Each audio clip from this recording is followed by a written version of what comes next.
Chers internautes, bienvenue à bord de cette capsule intitulée Côte d'Ivoire, élection verrouillée du 27 octobre. Disons dans 2 jours, élection présidentielle, complètement verrouillée. Alors, la question se pose, se résigner ou résister? Sur cette page de garde que je vous présente, et je tiens à préciser 2 choses. Bien avant ce dossier, il y a à peu près 2 mois de cela, moins de 2 mois de cela, j'avais exprimé mes inquiétudes pour la situation chrysogène qui se profilait. Effectivement, nous sommes arrivés, nous sommes à 2 jours des élections présidentielles et les grandes questions de principe à résoudre avant donc cette date fatidique n'ont pas été résolues. Et la rue bourdonne, plus que bourdonner, puisque déjà, ce que je vais vous présenter tout à l'heure, il y a à peu près 5 à 10 jours de cela, il y a eu déjà 700 personnes interpellées parce qu'il y a eu interdiction, même s'il y a des partis qui ont été désignés pour donc participer aux élections, il y a interdiction de manifester, etc., etc. Comment on peut faire campagne et ne pas manifester? Bien, pour ou contre? Comment on peut faire campagne et ne pas? Et 2 mois d'interdiction de manifestation ont été absurdement décrétés. Voilà où nous en sommes dans la Côte d'Ivoire démocratique de Alassane Dramane Ouattara. Bien. Et là, je suis tombé sur un élément que je tenais à partager avec vous, parce que j'écoute beaucoup les émissions sur la Côte d'Ivoire. Ne me demandez pas pourquoi, mais je suis entiché de ce pays. J'y ai passé du temps. Bien, passons. Ce n'est pas le sujet aujourd'hui. Et je suis tombé également en ligne sur un petit élément de à peu près 3 minutes, un peu moins de 3 minutes, que je vais vous présenter. Et sur ma droite, vous voyez un monsieur là, c'est un de nos bureaucrates, c'est le prototype de nos bureaucrates. Il s'appelle Marius Touré, je suppose qu'il est juriste, il doit être procureur ou quelque chose comme ça,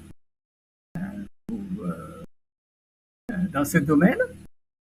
Et juste en dessous de lui, vous avez donc la légende Marche du Front commun.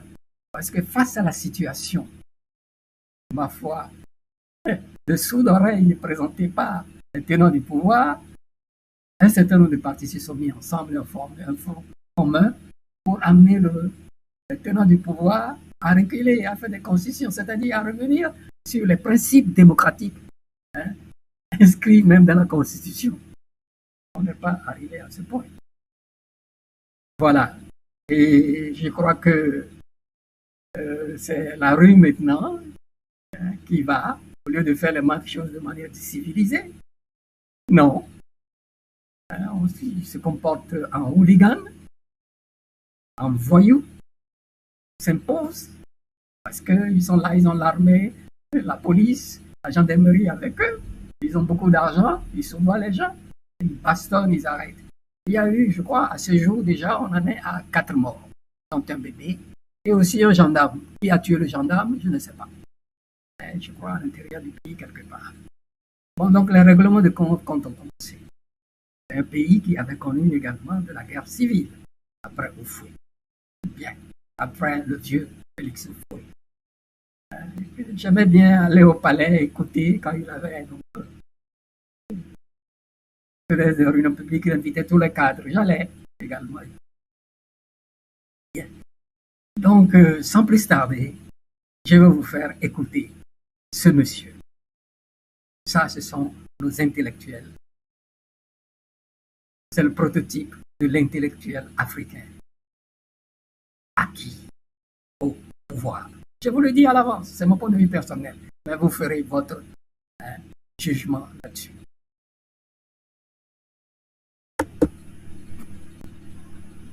Bien, le voilà, beaucoup plus en grand. Jusque-là, la technique est de notre côté. Marche du Front commun, environ 700 personnes interpellées. Donc ça, c'est le jour où il faisait cette émission, mais au jour d'aujourd'hui, il y a près de 800 personnes déjà. 4 morts, la dernière fois c'était 3. Il n'y avait pas de gendarme la dernière fois, cette fois-ci il y a un gendarme. Bon. Semble-t-il, les enquêtes continuent. Nous savons que par le passé, il y a eu beaucoup de morts, il n'y a jamais eu d'enquête, il n'y a jamais eu de... etc. Bien. Mais sans plus tarder, écoutez. Il y a 35 personnes. Il y a 700 personnes qui ont été arrêtées. Il y a des hommes, des hommes,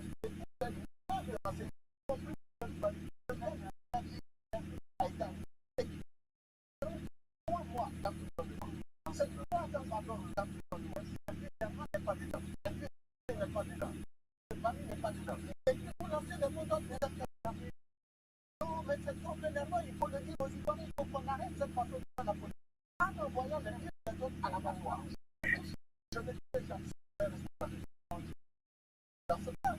Bien, il dit ça, il prend ses responsabilités. C'est la médiate, comme on dit déjà. Elle essaie de calmer le jeu, la pauvre.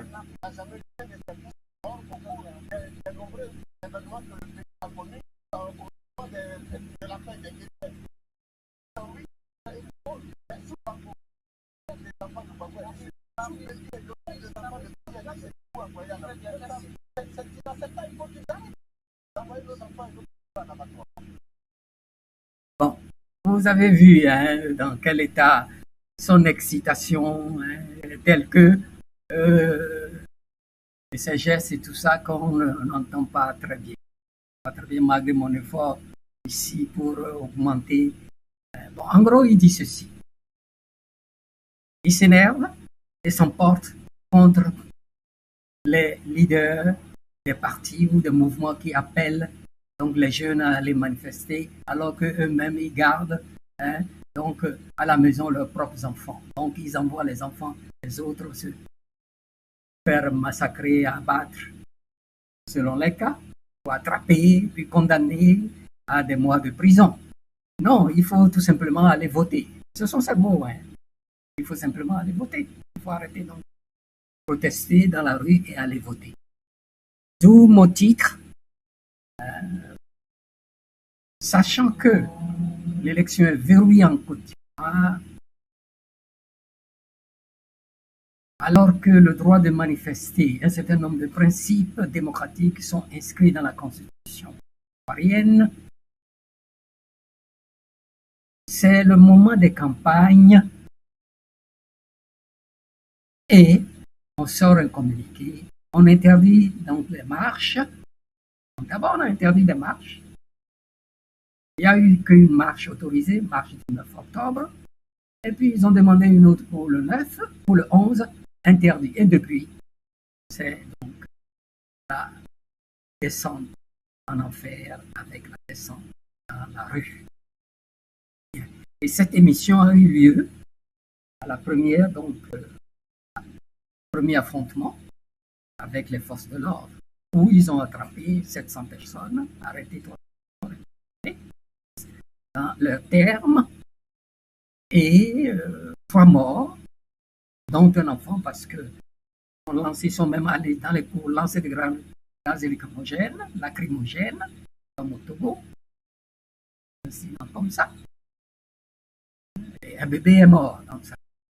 Bon, mais aujourd'hui, pendant que je préparais cette sortie, j'ai écouté rapidement, on en est près de 800 arrestations, 800 interpellations. Très bien. Et l'élection est dans 2 jours. Bon, alors, après avoir écouté donc ce monsieur, il y a 5 jours de cela, je me suis posé comme à l'accoutumée des questions. auxquelles j'ai apporté quelques réponses que je partage avec vous.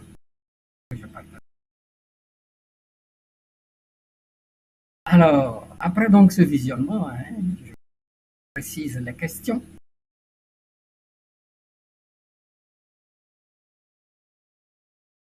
Alors, je dis ceci. Feinte préoccupation et ton courroucé mis à part. Vous l'avez vu, il était très coloreux, au point que même l'intensité de sa voix étouffée ne nous permettait pas de tout comprendre. Bien. Donc, je dis ceci. Feinte préoccupation et ton courroucé mis à part. En quoi les propos de M. Marius Touré appellent-ils plutôt à la résignation qu'à la résistance? Parce qu'il dit clairement, il insiste là-dessus, il faut aller voter, il faut aller voter. Voilà. Un peu le cadre typique africain acquis au pouvoir sous le prétexte fallacieux, donc disons, pour être court, carriériste. Voilà. Typique carriériste africain. C'est cela. Tant que ça marche pour moi, ça va, le reste, je m'en fous. On y va. Voilà. C'est ce genre de personne. Ma deuxième question. Serait-ce justifié de le qualifier de défaitiste? Défaitiste, un carriériste, en plus défaitiste. Voilà. Je dis défaitiste parce que c'est des gens qui sont censés comprendre les choses. Surtout s'il est juriste, il connaît les textes du pays. Mais voilà comment il réagit sur le plateau, au point que même les journalistes et autres si lui disent de baisser le ton, baisser l'attention, baisser la ton. Voilà, nous sommes avec nos intellectuels carriéristes sur ce continent. Bien, mais réflexion donc aux questions. À la première question. Se résigner ou résister? Je dis ceci. Les propos de Marius Touré, donc l'intervenant, qui est là, que vous voyez, mettent l'accent sur les risques personnels encourus par des manifestants ordinaires, suivis d'arrestations massives. Au début, c'était 37, puis 700. Se passait cette émission, 700 personnes. Peine de 3 ans de prison à certains, voire des morts, 3 à 6 jours, le jour où se passait l'émission. J'avais noté tout ça. Mais, je vous le dis, avant donc que je n'entre en ligne avec vous, on en a déjà 4, près de 800, tout en dénonçant l'hypocrisie des leaders d'opposition qui, selon lui, incitent à la rue depuis un abri sécurisé.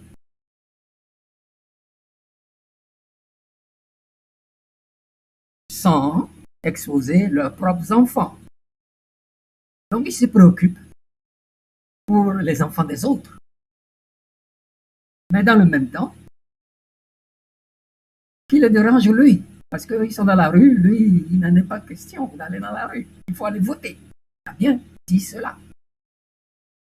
Sa colère, son courroux, il faut aller voter. On n'a pas besoin de descendre dans la rue, il faut aller voter. Voilà. Même si l'élection est verrouillée, pas de problème, allez voter. Est-ce que ce monsieur demande? Bien.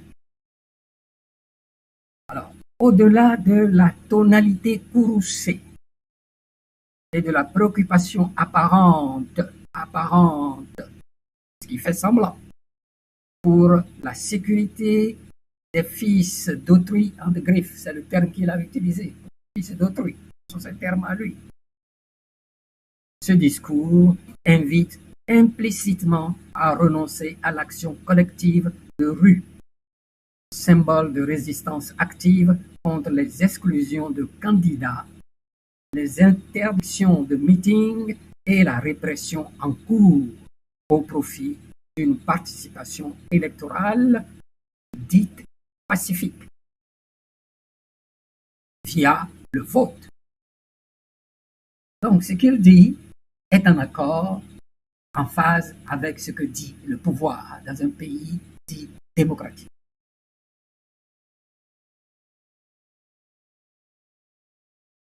Cela suppose que l'élection du 25 octobre sera un recours efficace et sans danger, ce qui, dans le contexte actuel de contestation concernant l'équité du processus, parce qu'il y a eu bannissement d'opposants, comme Tidiane Thiam, du PDC-IRDA, Afin Guesson, Laurent Gbagbo, Blé Goudé, Guillaume Soro,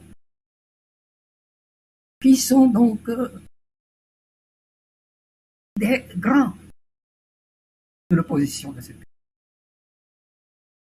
Par un artifice quelconque, la Cour constitutionnelle les a déclaré leur dossier irrecevable pour les élections. Bien. Donc, banni. Puis, un conseil électoral perçu comme biaisé. Conseil électoral, donc, en gros, c'est donc le bureau qui s'occupe d'organiser les élections. C'est la même chose. Donc, tout est manipulé. Quand bien même tu as des dossiers en ordre, on trouvera toujours quelque chose à ton dossier pour éliminer. Si tu es un rival, ou quand vous constituez, vous êtes des rivaux, des tenants du pouvoir. Voilà.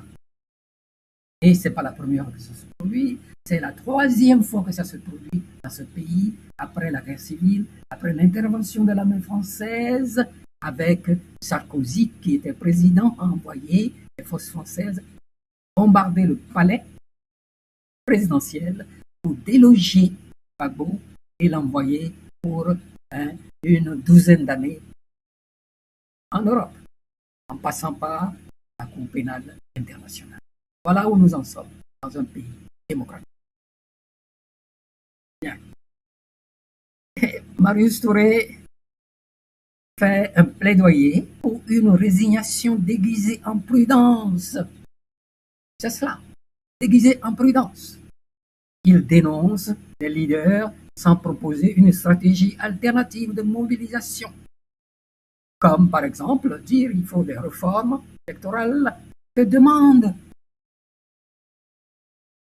l'opposition, ou une désobéissance civile coordonnée, c'est-à-dire que des mouvements qui sont encadrés, entre autres. Il ne propose rien. Il dit, allez, et je prends mes responsabilités. Visiblement, on n'a pas cherché de midi à 14h, pas de son comportement. Il est content avec ce que le pouvoir actuel fait dans le pays depuis donc 2011. Je continue.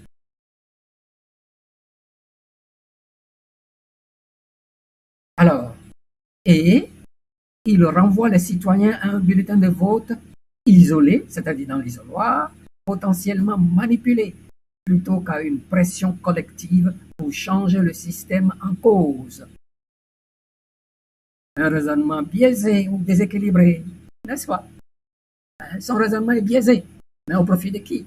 Le tenant actuel du pouvoir, il fait son affaire, lui il a un boulot. Il a toute l'apparence d'un juriste africain, carriériste africain, au service du pouvoir. Il est venu là également sur le plateau pour ça. Comme il prend ses responsabilités, moi aussi je le prends, les miennes. Alors, serait-ce justifié de le qualifier de défaitiste? Donc un carriériste défaitiste. On peut être carriériste, mais en même temps avoir le bon sens, c'est-à-dire l'application correcte, concrète des textes et des principes, ce qui ne semble pas être son cas. Oui, il l'est, c'est un carriériste défaitiste, car son intervention sape le moral de potentiels résistants en les présentant comme des pions manipulés, envoyés à l'abattoir. Ce sont ses mots. Ce sont ses mots à lui.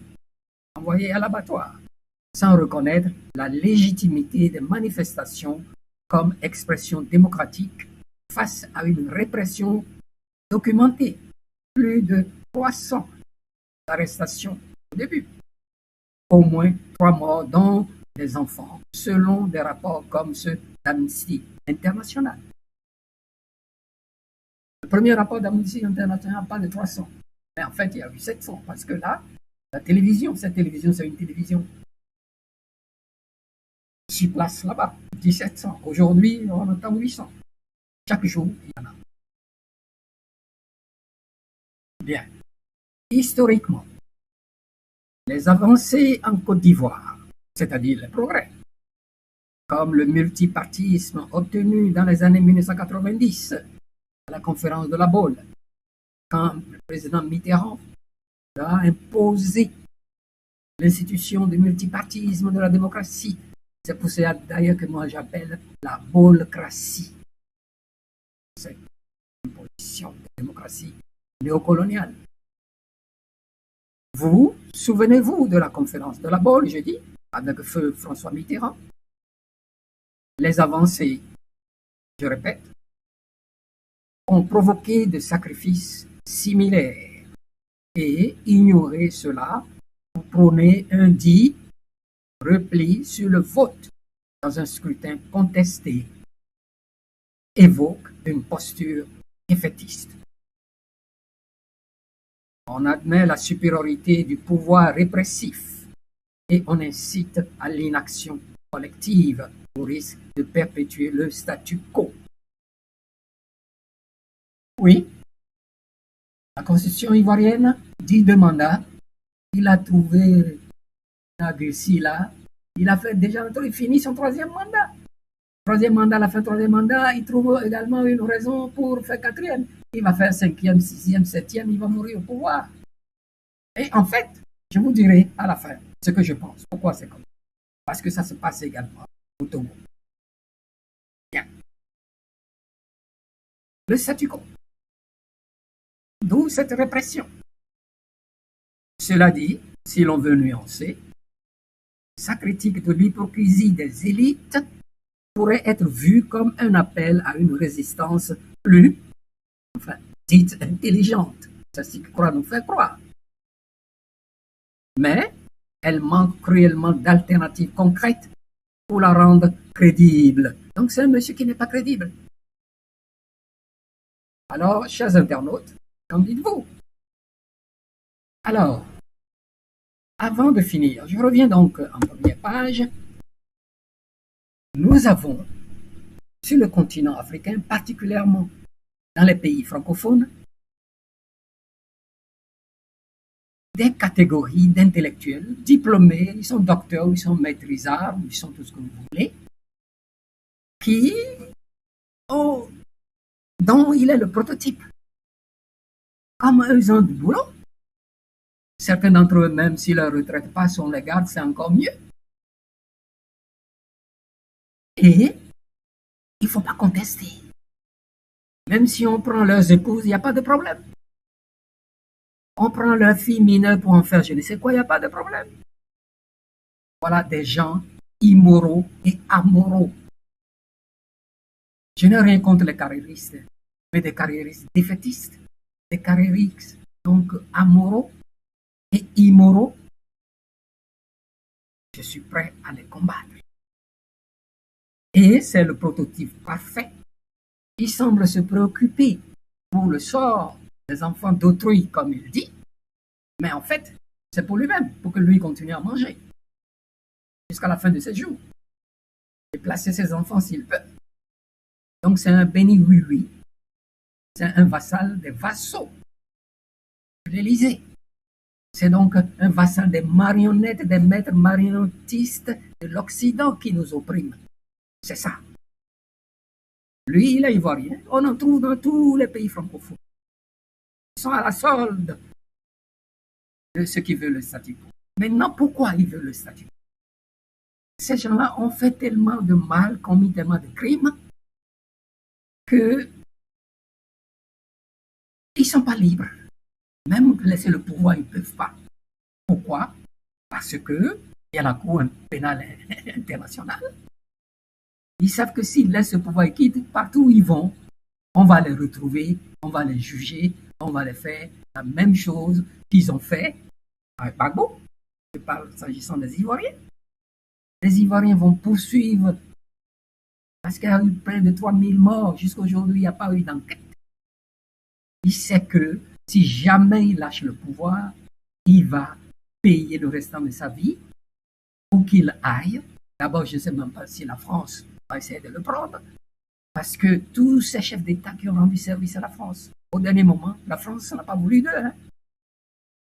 Fulbert Yulu est mort au Portugal, Mobutu Sese Seko est mort au Maroc, Yadema est mort entre un avion entre, je crois, le Maroc et Israël.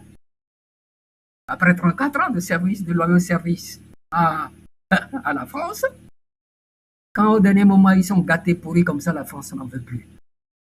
Et ceux qui craignent le plus, tous, et particulièrement Alassane Dramane Ouattara, et je l'ai dit la dernière fois, mon dernier élément de dossier que j'ai fait sur la Côte d'Ivoire, j'ai mis comme troisième élément qui fait qu'il ne veut pas quitter le pouvoir, c'est qu'il se voit se prendre la place de Laurent Gbagbo à La Haye. C'est pour cette raison. Ils sont dans toutes sortes de trafic humain, trafic de drogue. En plus, donc, de la dilapidation des biens nationaux, les prêts internationaux qui prennent même du FMI, tout ça. On cherche à voir ce qu'ils font avec. Dans certains pays, on ne le trouve même pas. L'argent est détourné parce qu'ils corrompent aussi les fonctionnaires internationaux du FMI et de la Banque mondiale. Et tous, ils craignent que le jour où ils lâchent le pouvoir, ils risquent de se retrouver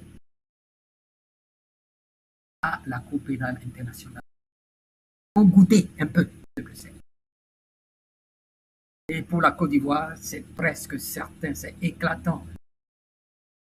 C'est éclatant, moi je le dis. Les Ivoiriens ne le disent pas, mais moi je le dis. C'est parce que Alassane Ouattara ne veut pas, il veut mourir au pouvoir. Tous, un statu quo lui ferait du bien. Il va toujours inventer une raison. Il a inventé une raison pour faire troisième mandat. Il a inventé également une raison pour faire quatrième mandat. Et il commence pas à tuer les gens. Il va trouver un moyen pour faire un cinquième s'il reste. Il va trouver un autre moyen pour faire sixième, septième, jusqu'à que il a maintenant, je crois, 82 ans. Jusqu'à que, ma foi, le Seigneur le rappelle à ses côtés. La même chose pour le Paul Biya au Cameroun, 92 ans. Il ne peut même pas faire 10 mètres sans s'écrouler. La même chose qu'on fait là. Pitié pour l'Afrique. Mais nous sommes là.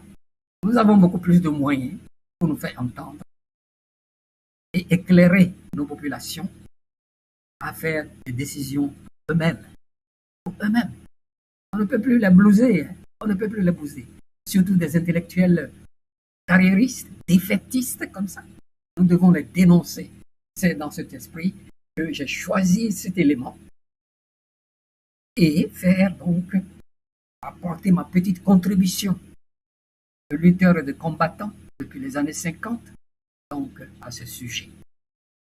Messieurs, dames, pour l'essentiel, c'est ce que je voulais donc apporter. Vous dire que vous pouvez être des carriéristes, mais défaitistes, des immoraux et des amoraux, nous allons vous combattre. Nous allons vous combattre, dénoncer, que la population comprenne qui vous êtes. Vous faites semblant de défendre un enfant d'autrui, enfant des pauvres gens, comme vous dites. Non, on sait que vous militez pour vous-même, luttez pour vous. Ça, nous le savons. Chers internautes, qu'en dites-vous? Merci de m'avoir écouté jusqu'à la fin et au plaisir de vous lire. Lire vos commentaires. Si ça vaut la peine de mener un petit débat avec vous là-dessus, je le ferai volontiers, avec beaucoup de politesse, avec vous. Je vous remercie et appuyez sur le pouce si vous avez aimé.